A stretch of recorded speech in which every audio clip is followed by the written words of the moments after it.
महिला म्हणजे स्वतः एक शक्ती. तिनं ठरवलं तर ती काहीही करू शकते. याचं उत्तम उदाहरण अहिल्यानगरच्या रुपाली खिच्ची या आहेत. शारीरिक व्यंगावर मात करून स्वावलंबी होण्याच्या जिद्दीतून स्वतःची ओळख निर्माण केली आहे. रुपाली यांना जन्मापासून एक हात नाही.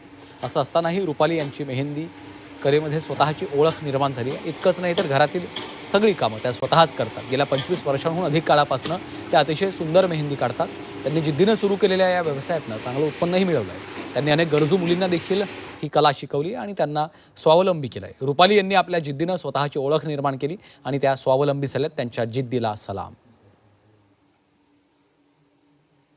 ही मेहंदीची सुरुवात 1998 साली झाली होती. मी जिथं क्लास करायला गेले होते त्यांनी माझ्या हाताकडे पाहून मला नकार देण्यात आला होता. तर मला असं करायचं होतं की एक हात नसतानाही मी मेहंदी काढू शकत नाही का? तर मला हे दाखवायचं होतं. 800 ते 900 मुलींना मी क्लासेस घेतलेले आहेत आणि त्यांचा अनुभव असा होता की त्यांना मी म्हणायचे की तुम्ही स्वावलंबी बना, तुम्ही स्वतःच्या पायावर उभे राहा.